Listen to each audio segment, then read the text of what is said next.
Right. It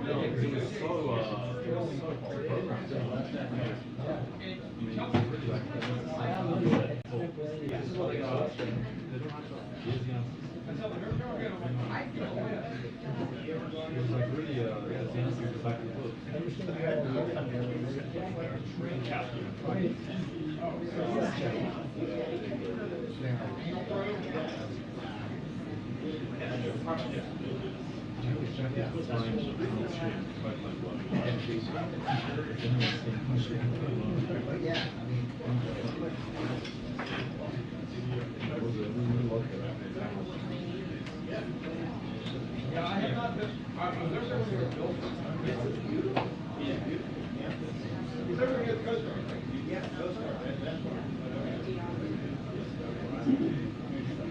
so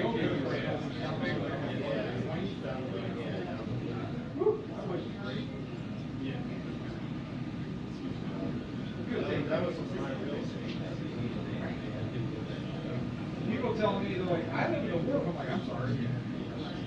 Then I drive down an hour. Oh. Those hotels that were down there. Oh, the hotel motels? Arthur Treachers was down there? No, it's a Bill. No, that's it.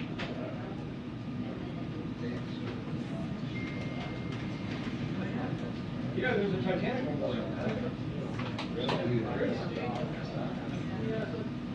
I'm not sure I can find it now. He did a story on it. He did a story on Channel 5 with the not so famous memorial with I enjoyed it. For a reporter, I picked for it was not really in the no, you did. One of the sports that is what? Smile. That's right.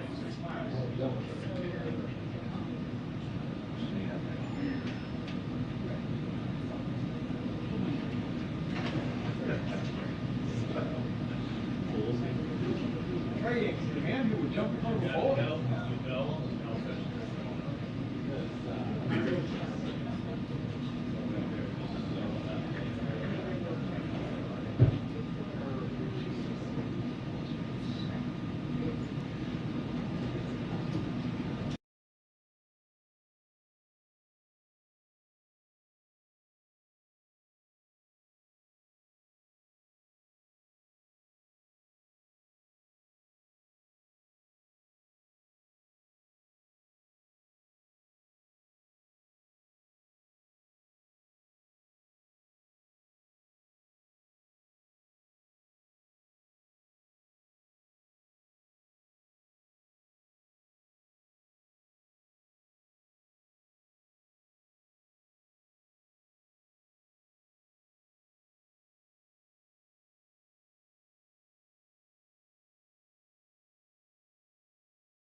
On the floor or whatever. Yes, thank you.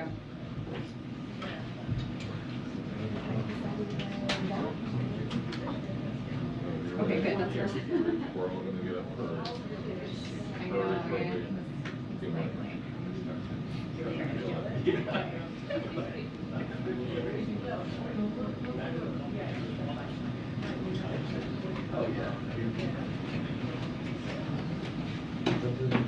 by.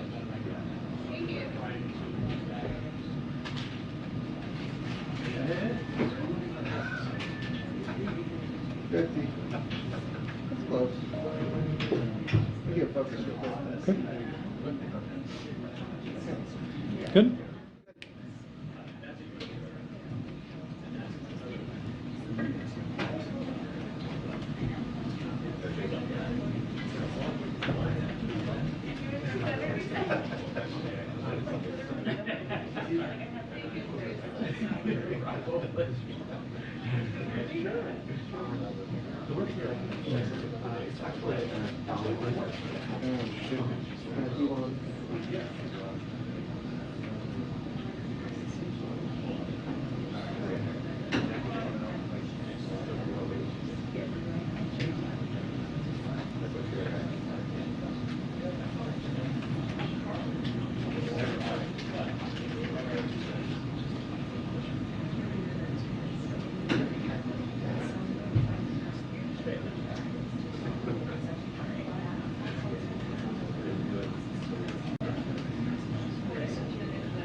Oh, yeah, thank you.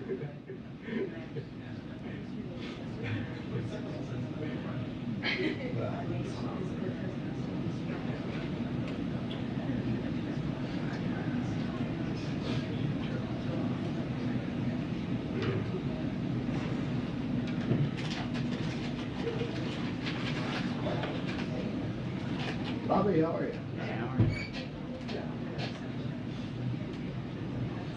You keep thinking you're going to say 2 minutes, but you don't.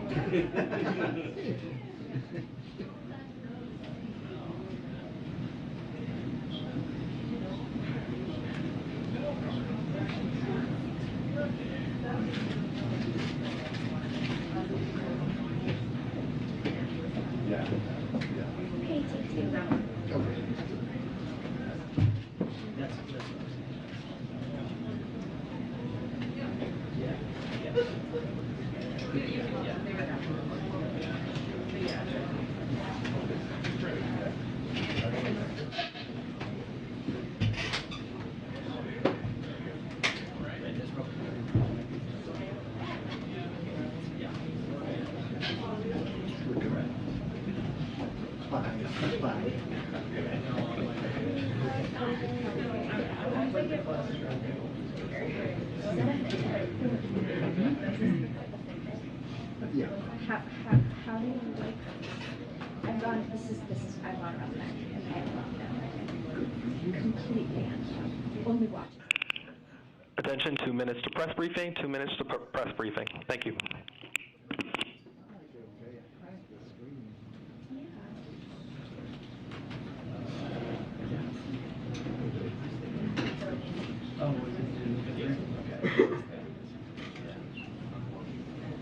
Oh,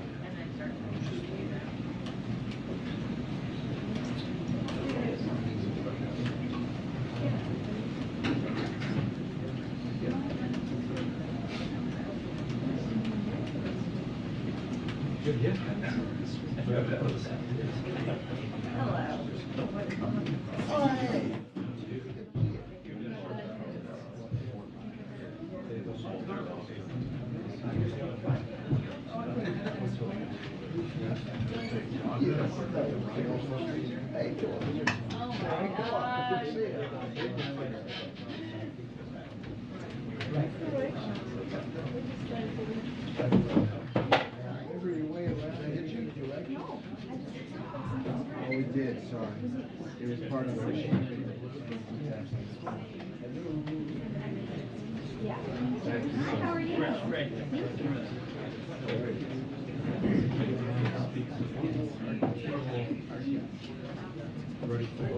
Now we can start.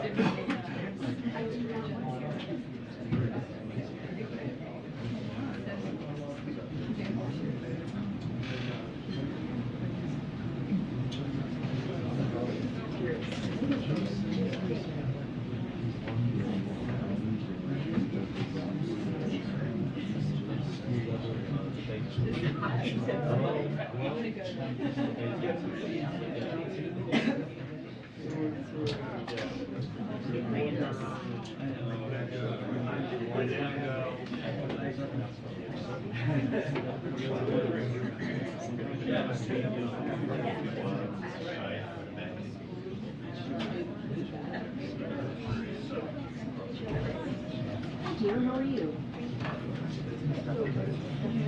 Uh-huh.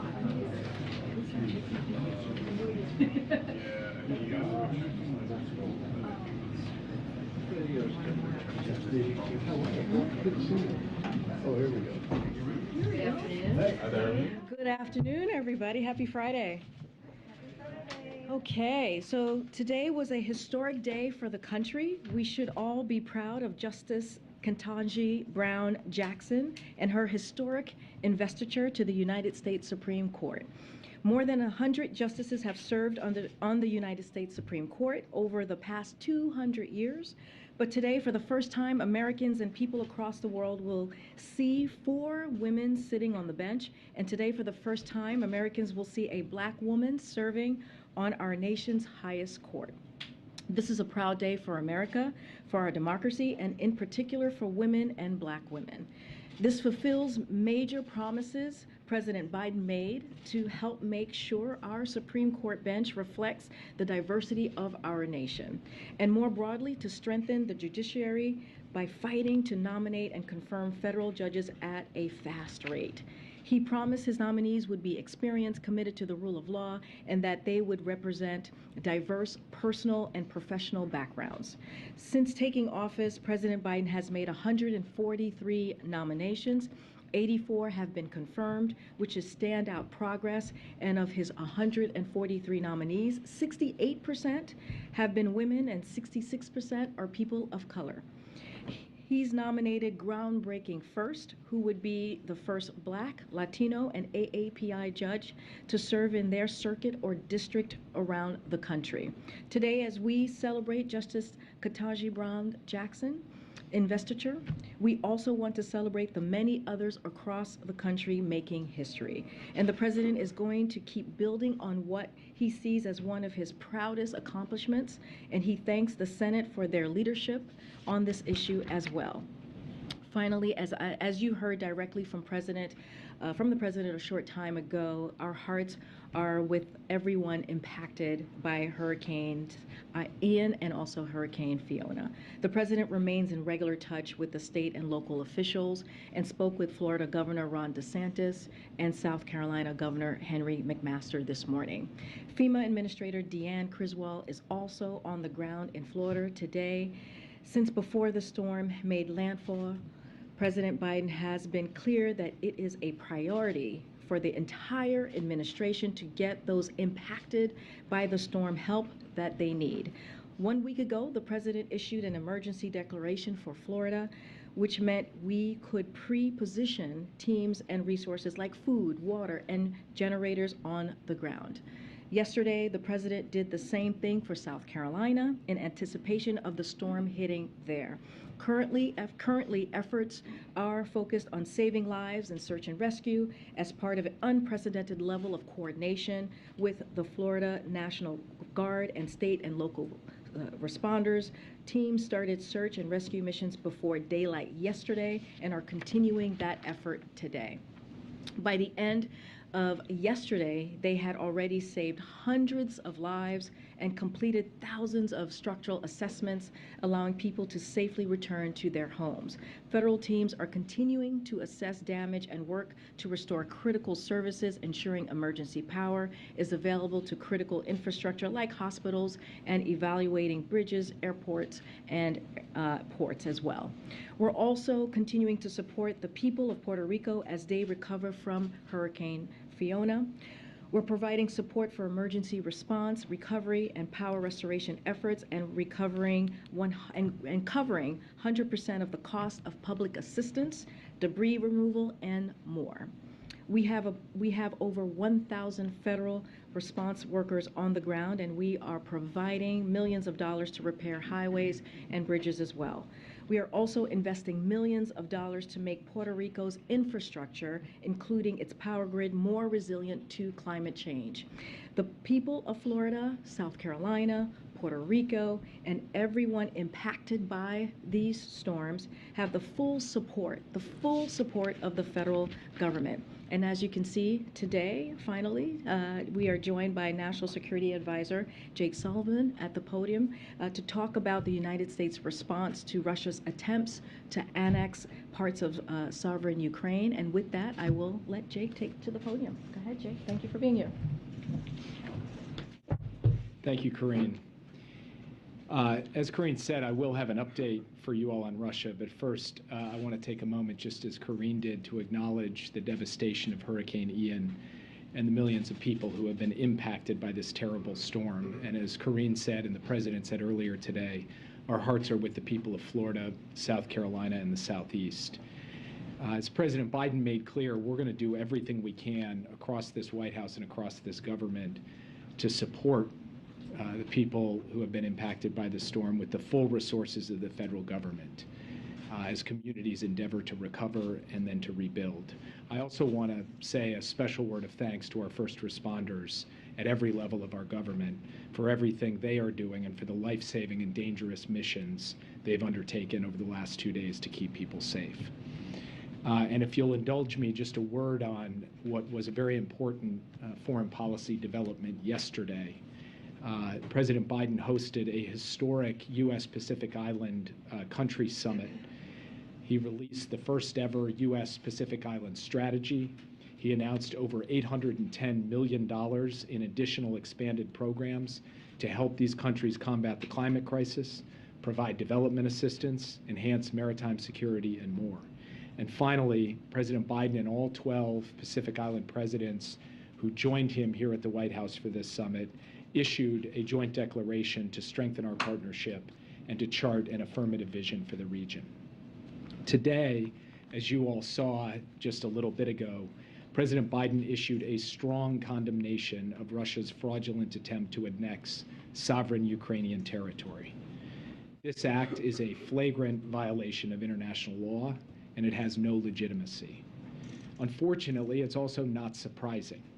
It's straight out of Putin's playbook of deceit, disinformation, and aggression, and we've been warning about it for months. In fact, I've stood at this podium and warned about it several times, including as recently as last week. Based on our information, every aspect of this process was pre-staged and falsified under orders from the Kremlin. The sham referenda were held at gunpoint. Ukrainian civilians were forced to cast ballots through coercion, intimidation, and in some cases under the watch of armed guards. Saying that it somehow reflects the will of the people is an absurdity.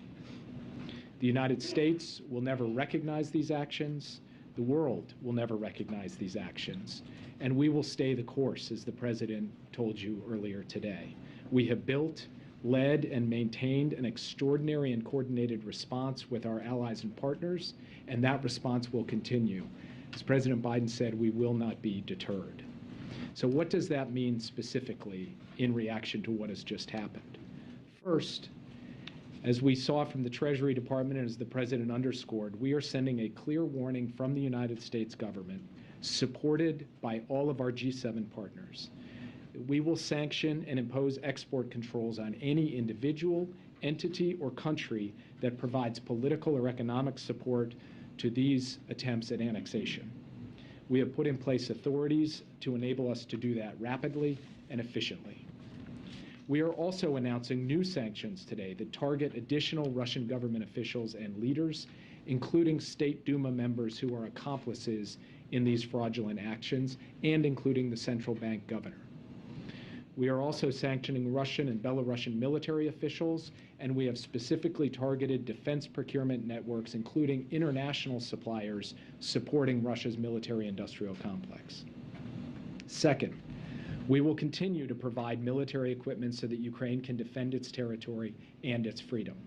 Today, President Biden will sign legislation from Congress that contains more than $12 billion in additional funding for Ukraine, and we are grateful for the continued support. There is no stronger, more bipartisan rebuke of what Russia has just done, no more timely rebuke, and no more assertive statement that we can make through resources and not just through words, that we are going to continue to help Ukraine defend its territory and to deoccupy those parts that Russia has occupied.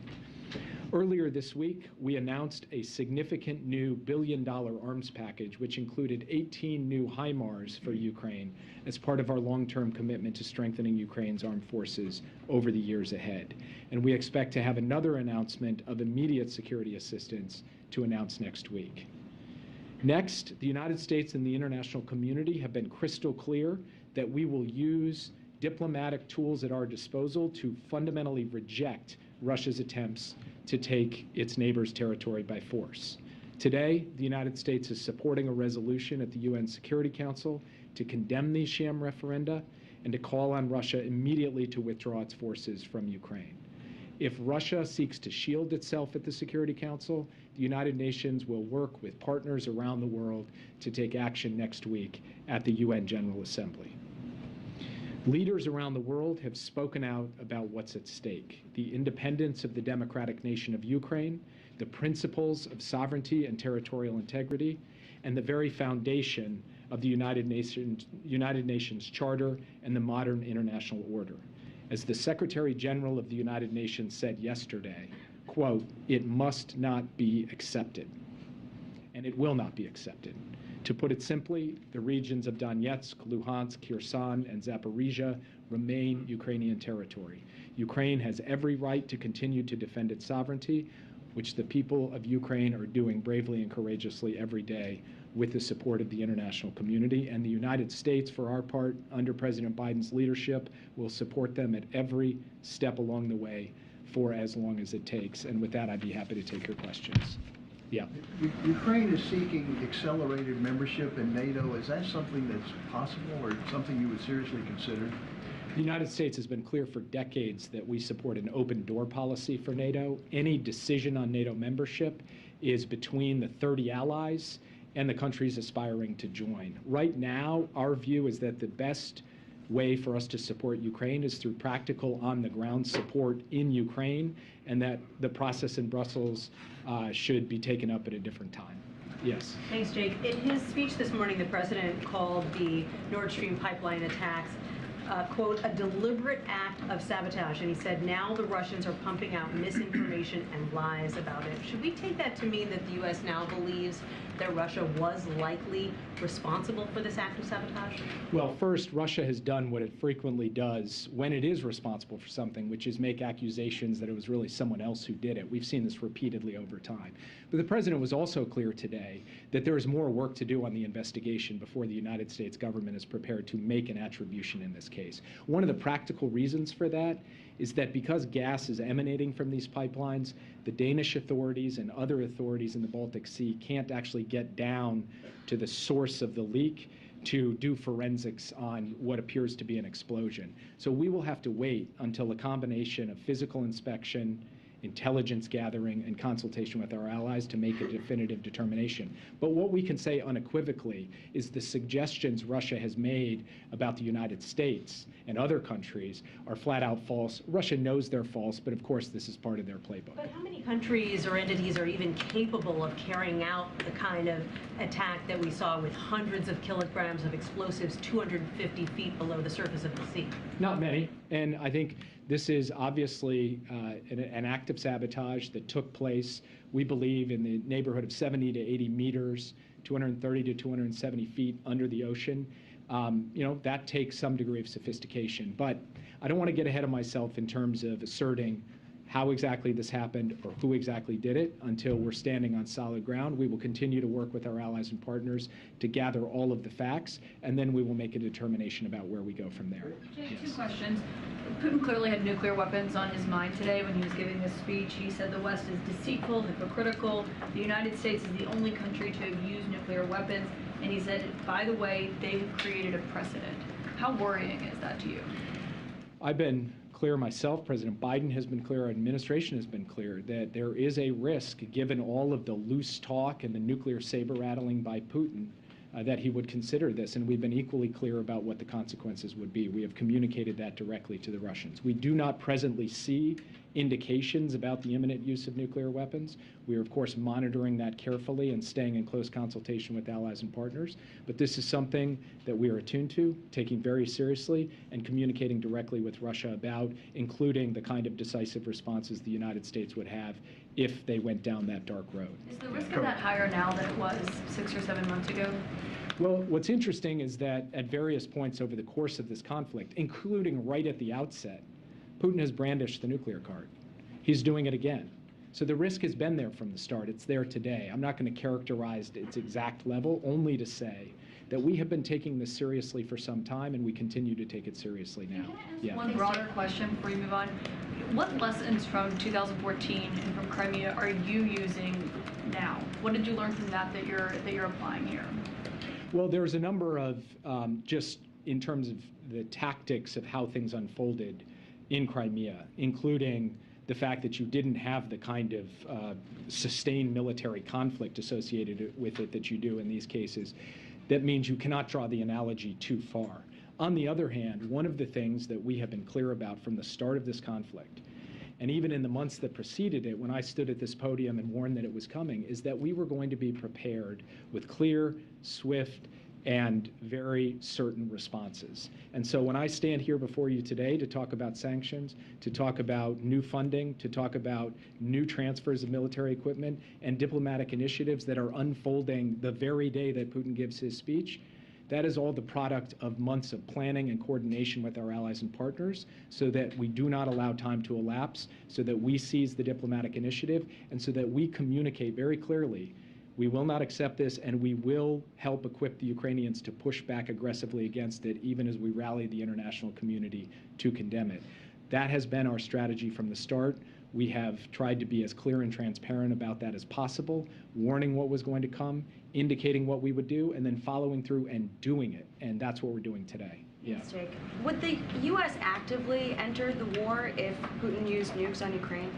So I have said before that we have had the opportunity to communicate directly to Russia a range of consequences for the use of nuclear weapons and the kinds of actions the United States would take. I have also said before that we are not going to telegraph these things publicly. And so all I can tell you is that the Russians understand where things stand on this issue, we understand where things stand on this issue, and I will leave it at that. Do we run the risk, though, if we're not moving more firepower to Europe right now, that we would be unprepared for a serious response if he were to take that kind of action tomorrow? President Biden, even before this conflict began, moved a substantial number of additional U.S. forces on land, sea, and air to Europe. After the conflict got underway, within 72 hours, he had ordered the movement of even more forces beyond that. So we are standing at a level of enhanced force posture across the eastern flank, in the major maritime domains, and with all of the capabilities we need in the air as well. We feel that we have in place right now the capacity to effectively deter and respond to any contingency, and to make good on what President Biden emphatically reinforced today, that we will defend every inch of NATO territory. The United States has put in place the pieces for that, and if you look at what our NATO allies have done in terms of surging their own capabilities to Eastern Flank allies, upping their own defense expenditures, we are at a level, a state of readiness to take on any contingency, and we're doing the active coordination and scenario planning to be prepared for whatever comes our way. Is there anything we can do to protect energy infrastructure now before something that's actually in use gets attacked in Europe? The President mentioned today, actually, in response to a question, that we have, in fact, begun coordinating with allies to increase surveillance and monitoring of energy infrastructure, including pipelines in the Baltic Sea. And we will continue to work closely with Norway and other countries that have come out publicly and announced that they are stepping up their efforts in that regard. The United States has capabilities to be able to bring to bear, and we are bringing those to bear. Can you describe a little for us about the scenario planning? I would think that when this war began, there was a certain category of planning that has gone on. And how significantly has that changed as the facts have changed, as these threats have changed?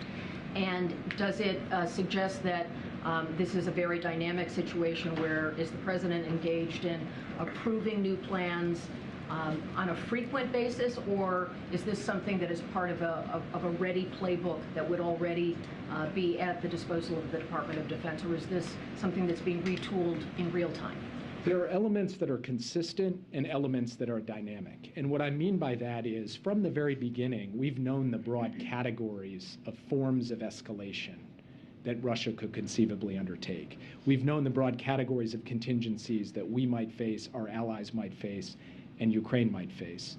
But of course, as time goes on and circumstances change on the battlefield and broader diplomatic circumstances change, and as we gather new intelligence, we can refine the contingency planning within those broad categories to be more specific about different scenarios. And so over time, the President gets updates on the intelligence, updates on the likelihood or lack of likelihood of different circumstances, and refinements in the planning that's taking place across every element of our government, including the Defense Department, the intelligence community, the State Department, USAID, the Department of Energy, the Department of Transportation. We have people, experts from across our government working on a range of contingencies, and the President is in regular touch with his National Security Council principals to get updates on this and to give direction about how to continue to refine and sharpen these plans. The other thing that's happened is you've seen this steady stream of engagements President Biden has had with foreign counterparts, particularly in NATO, the G7, the European Union. That has been an opportunity to engage on different scenarios and to make sure that the leaders of these countries are directing their teams to coordinate together so that we can have a common playbook for how we respond in different circumstances. That's been a very important planning function that's almost unprecedented in the intensity and frequency of engagement at the leader level in a circumstance like this. Yeah. Jake, I wanted to ask you about the sanctions. I know we've had batches of sanctions rolled out for the last, say, 7 months, and I wanted you to help us understand what makes you all confident that these latest sanctions would deter or change Putin's behavior when thus far we have not seen his behavior change. Well, so first, one of the key elements of our sanction strategy has been to reduce the capacity of the Russian military machine to regenerate its ability to threaten Ukraine. And we think we have had an impact on that, denying inputs to the weapons of war that Putin wants to manufacture and place on the battlefield. Second, we have wanted to undermine Russia's major sectors in technology, in industry, and of course in defense, so that its capacity to project power, threaten and coerce its neighbors, and wage wars of aggression is reduced over time. And we think that there is demonstrable progress on that front as well. Third, we want to send a clear message to the rest of the world that those companies, those individuals, and those countries that are going to stand beside Russia on this issue of illegal annexation, they will subject themselves to sanctions, and we do believe that that will have a considerable deterrent effect and have seen that in other circumstances. So for all of these reasons, we feel that the sanctions element of our strategy, the economic pressure that we are placing on Russia, and the denial of their ability to gather what they need to be able to regenerate their war machine, this has been a critical element to how we have prosecuted our strategy so far, and the impacts of it will continue to be felt month on month as we go forward and put us in a stronger position and Russia in a more disadvantaged position as this unfolds. One follow on annexation. Can I just ask real quick on sort of the broader view of U.S. policy on annexation? Is it U.S. policy that any land gained by defensive or offensive war cannot be legally annexed? It is the U.S. policy that the attempt to annex at the point of a gun, to conquer territory, hold sham referenda, and then declare that territory your sovereign territory and not your neighbor's sovereign territory, is as flagrant a violation of the UN Charter as possible. And this case is cut and dried. And it's for that reason that the UN Secretary General, who has been a careful voice, a neutral arbiter in multiple efforts on diplomacy between Russia and Ukraine over the last 6 months, came out with an absolutely unequivocal statement in this regard yesterday, and every word of it is something that the international community can collectively stand behind. Yeah. Do Russia's actions give you any second thoughts about enacting the oil price cap policy, which essentially would encourage countries to buy Russian oil at a discount as opposed to a full-out global ban? We're continuing down the road of negotiating alongside our G7 partners and working with countries who are purchasers or prospective purchasers of Russian oil, what the parameters in terms of a price cap would look like.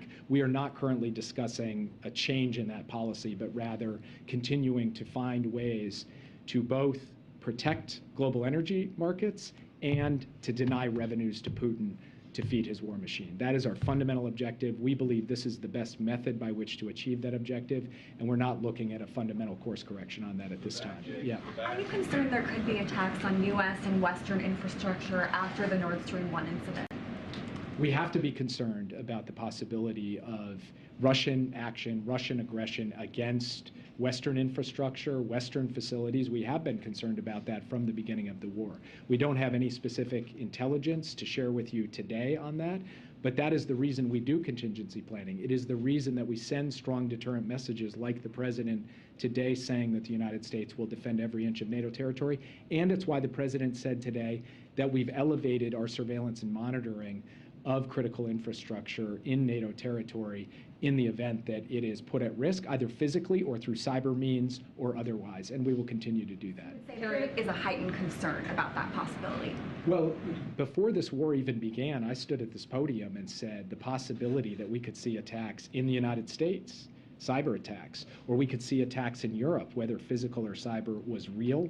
It was real then, it remains real today, and what happened with Nord Stream 1 and 2 only reminds us that it is real. Yes. Thank you. There is a clear nexus between Russia and Iran regarding the drone program that threaten Ukraine. How worried are you about this, and is there any way to stop it?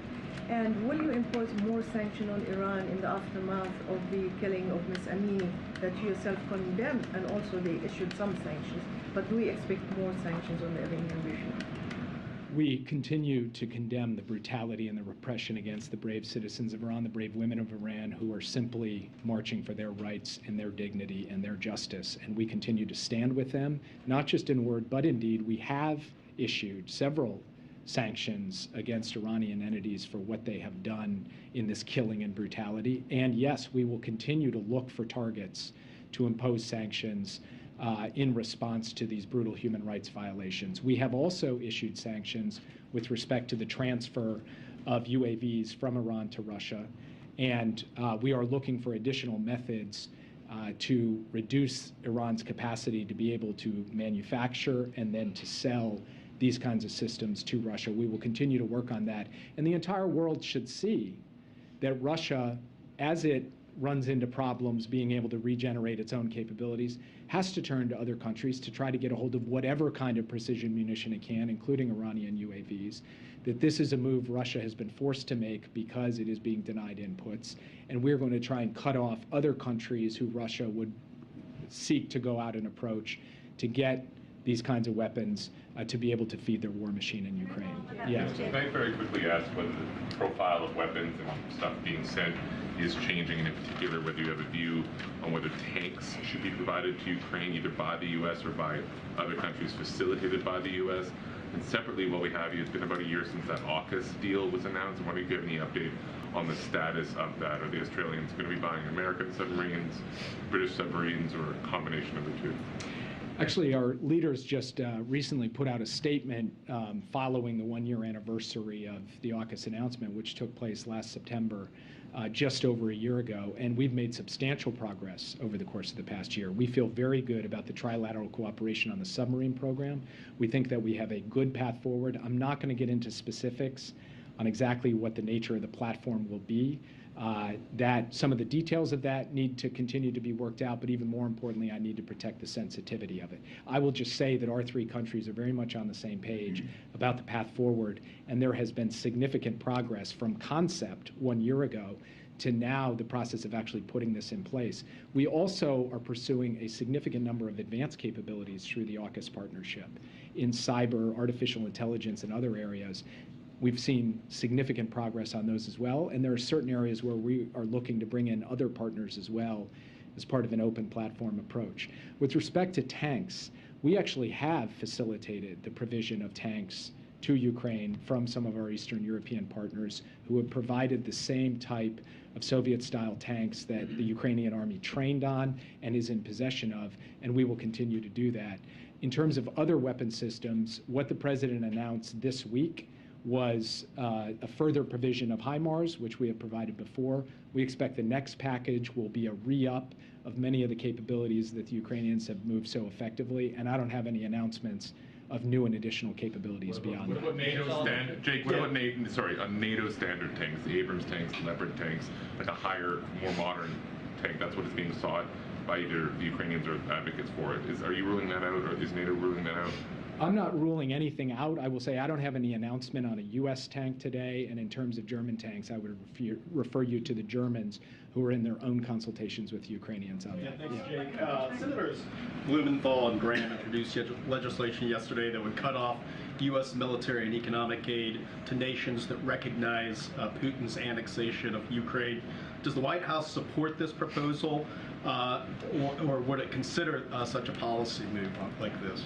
So I haven't had a chance to read the legislation, and in these circumstances, the details end up mattering. But at a broad level, the basic proposition that we should be imposing economic costs on countries, individuals, and entities that are providing political and economic support to these annexations, not only do we agree with that, I just announced that from this podium today. We are going to do that ourselves under executive authority. And I want to issue a clear warning to those who would think about providing political and economic support to these annexed territories or to Russia's efforts to justify and defend the annexation.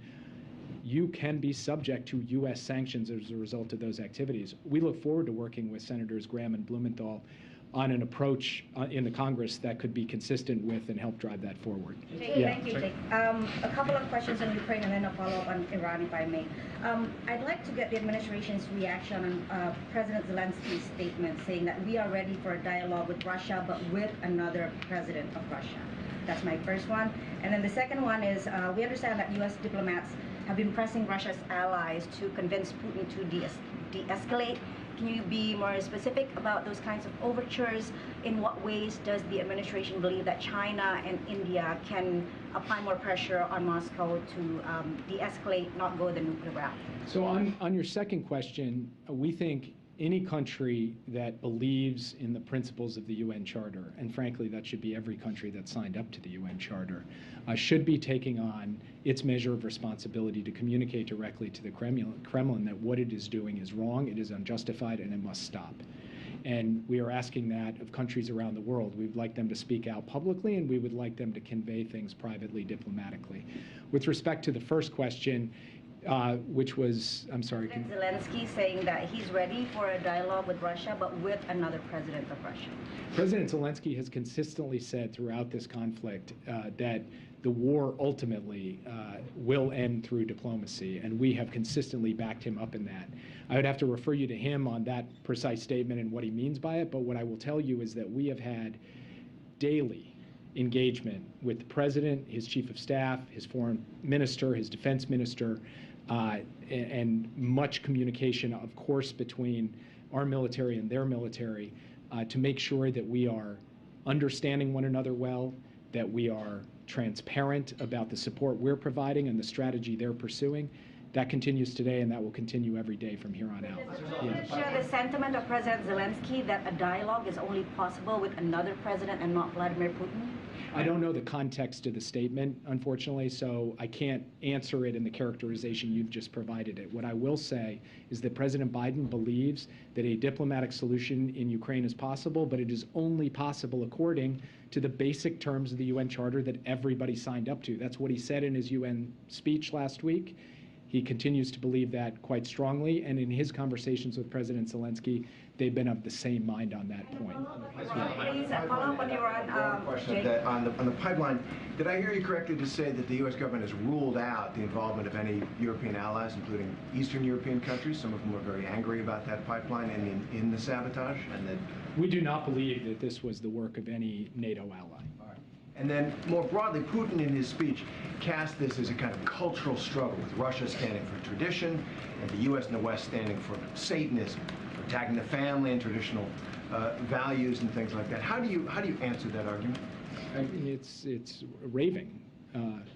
The fact that he's using words like Satanism is, to me, precisely the kind of over-the-top rhetoric and ranting that you hear from someone who has no basis to justify what is a colonial and imperial land grab.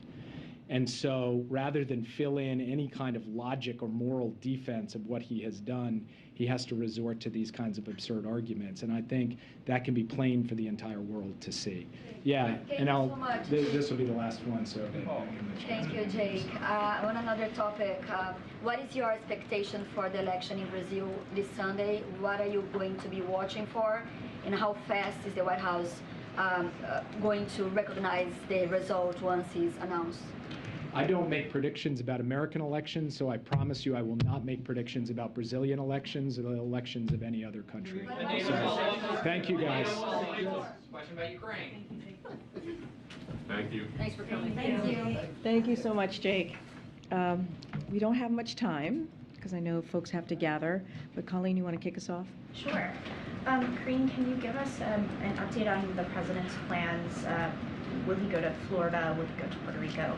And then also, do you have any idea how much money you'll have to request from Congress yet to replenish the disaster fund?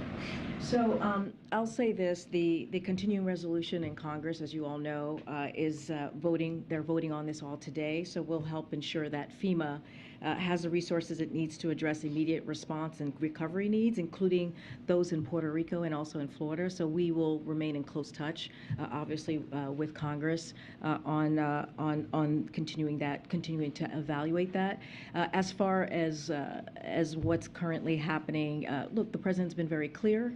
He wants to focus on what Florida needs, what Puerto Rico needs, and they both have the full force and the full support of the federal government, and we will continue to have close conversations with the officials on the ground to make sure that they have the people in Puerto Rico and the people in Florida have what they need. As you heard, he spoke to the South Carolina governor today, offering those same that same support. One of the things that I just want to reiterate, which is really important about what we have seen these last couple of days, actually more than a week, is if you think about what the president was able to do in Florida and what the president's going to be able to do in South Carolina, which is pre-position federal employees, responders on the ground in a way that we have not seen before. It is unprecedented what we're seeing, the type of coordination that we're seeing on the ground. And so that is because the president has made this a priority, and he wants to make sure that we are we are offering all of the support. Just to name a few, because this is, we think, important. It's the FEMA Urban Search and Rescue, the U.S. Coast Guard, the Department of Defense, DHS, the Department of the Interior, working hand in hand with the Florida National Guard and state and local responders. And these teams are doing the work day and night to make sure that they're rescuing folks on the ground, but also offering water, food, and generators as well.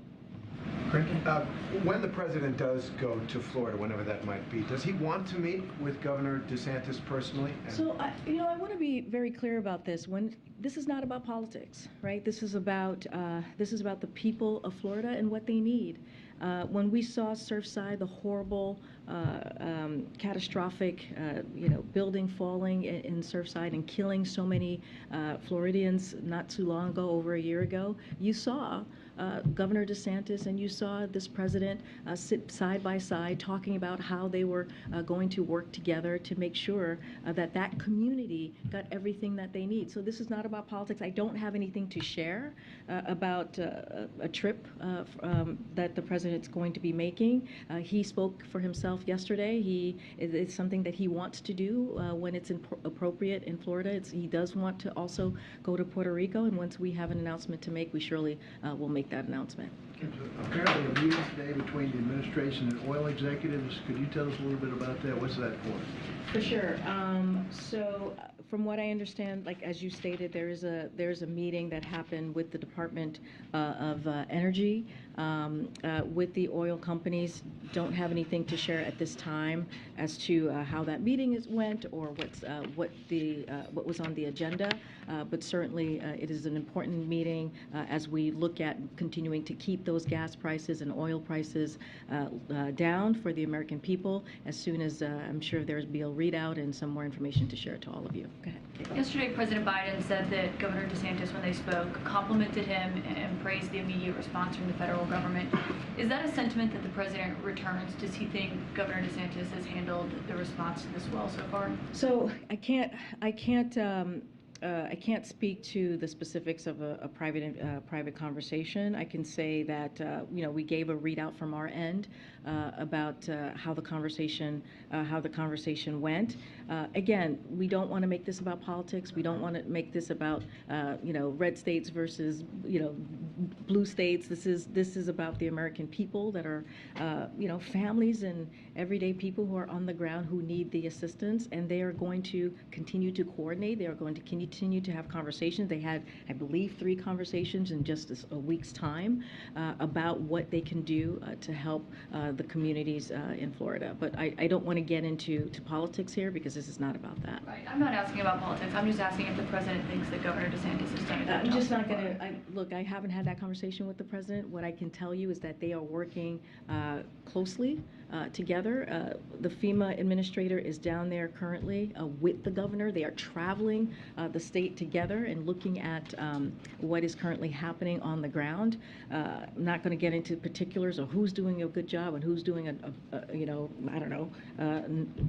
could do a better job, I should say. Right now, we are working closely, hand in hand, with the officials on the ground. We have had multiple conversations, not just this president, but also the FEMA administrator. And you can see the fact that they've had conversations, the fact that the FEMA administrator is on the ground, that this is a working relationship that is about the people of Florida. I'm not going to get into scorecards here.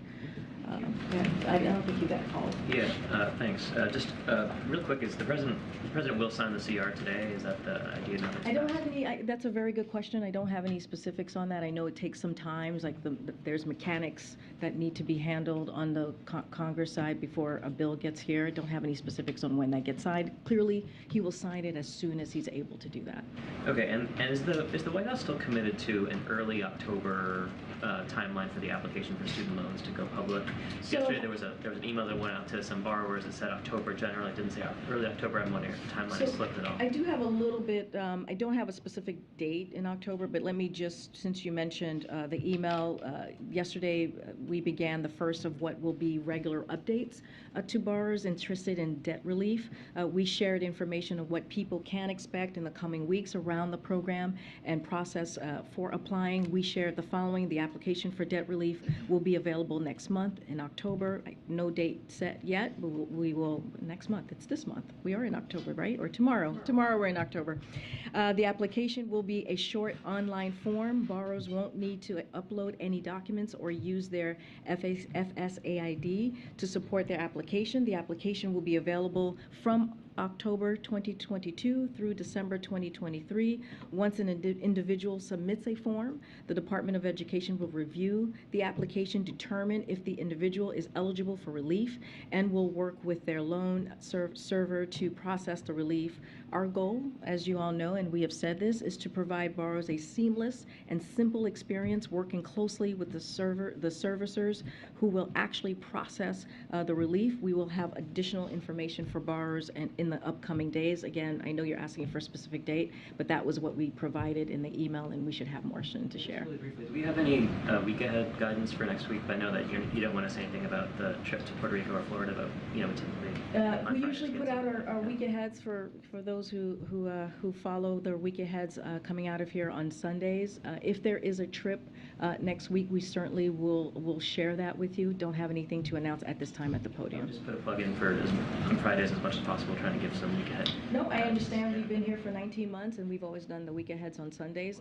No, I hear you. I get it, but I'm just. Jen used to do that. Oh yeah, that's right. We just don't have. I hear what you're saying. We just don't have anything today for Friday to share. I get the question. I got it. But normally, yes, we do our week aheads that we send out on Sundays, and you're right. We used to do that on Fridays. I just don't have anything to share, and we will try and be more proactive in doing that on Fridays for sure. Go ahead, Jackie. Thanks, Karine.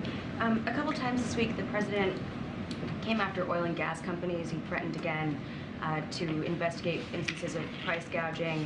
But John Kerry said yesterday that he hasn't seen any evidence of that happening. And I remember the president first put out this call for the FTC to investigate possible price gouging in November of last year. So my question to you is, why does he keep throwing that out there, and does it have anything to do with the possibility that OPEC could announce a production cut next week and we might start to see prices come up? Is he trying to deflect away from? So, as you know, we're not going to speak to OPEC Plus. We are clearly not a partner or part of OPEC Plus. So they are an independent entity, and we allow them to make their news and their announcements on their own. What we're saying is we're just making sure that while people are we are all dealing with a hurricane, that gas and oil companies don't take advantage of it. It's just a little bit of a, hey, we want to make sure in this time, when people are losing their homes, when people are dealing with an incredibly difficult time, that we shouldn't take advantage of it. That's it. It is just coming from the president, and we feel that coming from the president is a powerful voice. And so, look, we know that disruptions from hurricanes can pose challenge to markets, but the latest projections show that major refineries should not be impacted by Hurricane Ian. And so we're just making it very clear to the oil companies. The president is making it very clear to the oil companies. So there's nothing more to it than just being vigilant about that. Does it all run the risk, though, of further fraying the relationship between the administration and these? There's been, obviously some space between, their position, industry head's position, and the White House in terms of attitudes toward fossil fuels and, sort of casting of blame from side to side. The companies will say, well, the Biden administration is hostile, and that's why, we can't ramp up production. Does this kind of rhetoric make it worse? I think so. As you know, the oil companies are currently meeting with officials, White House officials, and the Department of Energy. And so, look, I think the president thinks that he is standing up for the American people and making sure that oil companies are passing on the savings that they're getting to consumers. And we have said that time and time again. And this is something that the president thinks it's important to use his platform to do so. Thanks, Karine. Can you give us, I know you're not going into the week ahead. But for the weekend, President Biden is in town. He's going to the Congressional Black Caucus dinner tomorrow night. Are there other things he's doing this weekend? Anything related to the hurricane that he's planning to? Well, he is getting regularly, daily updated on Hurricane Ian. As you've heard him say many times, if we have anything else to share, we certainly will. As I mentioned, Administrator Criswell is in Florida, so when she, either before she gets back or when she gets back, she certainly will give the president an update on what she saw on the ground, so that'll be very important. And she has spoken to him many times, multiple times this week.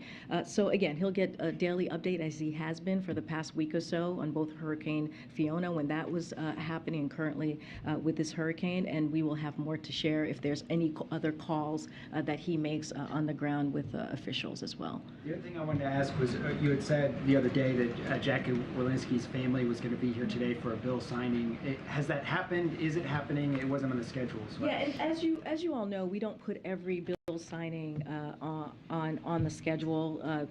As you can imagine, this is a personal moment that the president was doing. Like I mentioned in the briefing a couple of days ago, and as you just stated, the president has been looking forward to hosting the late representative's family and other lawmakers to honor her legacy, and he is signing the bill naming a post office in her memory, and that is happening. It was happening when we started the briefing, so I haven't gotten an update on how that went, but clearly this is an important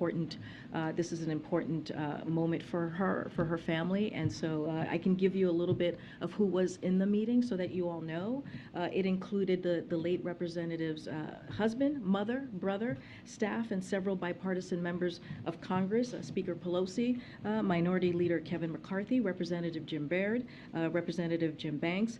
So this again happened while I was coming to the podium, and as you know, the majority of bill signings are not necessarily always done in public, and so this is that example as well.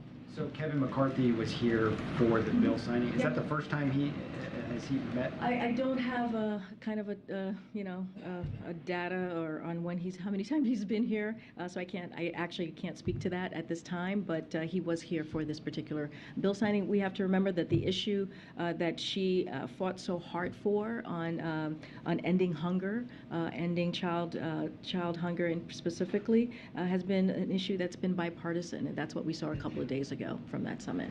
Okay. Yeah, thank you. The Education Department yesterday tweaked some eligibility issues with the student loan forgiveness plan that it basically say that borrowers with federal loans that are owned by private banks are now ineligible. It will affect perhaps 770,000 borrowers. I've also seen a couple million. Just curious, is that a disappointment for the White House that you have to make this change seemingly around some legal issues? And could there be future changes before applications are made that could narrow eligibility further, or is the plan final now? So first, I just want to make sure, because I know this was out there, that the number of borrowers impacted or change in this change is much smaller. I know there was a number of millions, but it's actually much smaller. So our goal from day one has always been to deliver relief to many borrowers as possible, as quickly as possible, and this change helps us achieve that. So we will continue to make sure we zero in on that. Look, the Department of Education continues to explore alternative ways to provide relief to those borrowers with commercially held loans. I do want to say that when you think about what we're trying to do, right? We're trying to give relief to everyday Americans, right? We're trying to give relief to working families. We're trying to give relief to working Americans. And the fact that you see folks out there in Republican states that are making it very hard for us to do that, for us to give a little bit of a breathing room to working Americans, I think it's really unfortunate, because what we are doing is actually popular with Americans. What we are doing is actually giving Americans an opportunity to put money down on a house, an opportunity to start a family. And so that is what, unfortunately, we're seeing that these red state Republican officials are doing. And remember, this is going to help 40 million Americans who truly, really need just a little bit more space. Do you anticipate, though, that the plan is now final, or could there be other modifications like this before the... So I don't want to, I can't speak to that. What I can say is we're going to do everything that we can to explore alternative ways to give relief to those borrowers, these particular borrowers that you were asking me about, that are with commercially held loans. And so we're going to do everything that we can. The Department of Education is going to do everything that they can. Again, this is about giving relief, a little bit of breathing room, some extra kind of opportunity for folks to really, be able to get that house again, to start that family. And so that's what we're going to continue to focus on. I think I have to go. I'm getting the, but I'll see you all next week, and we will have a week ahead as soon as we can. Thanks, everybody. Thank you.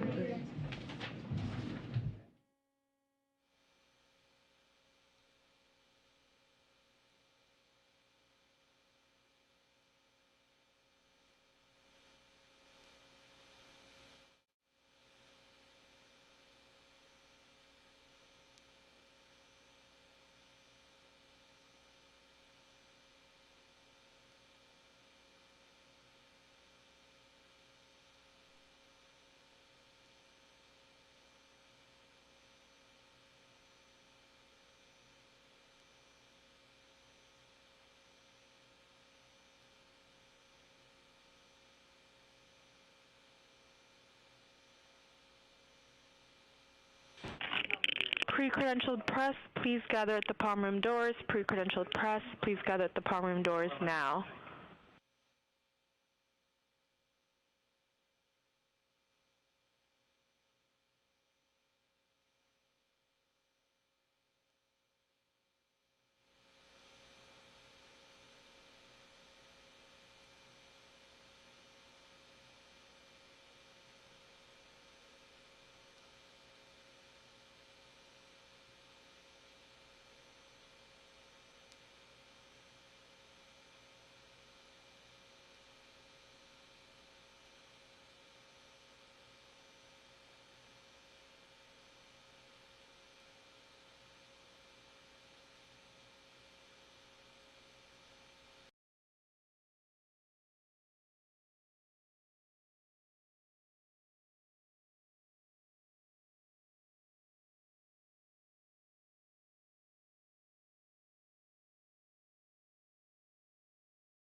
you.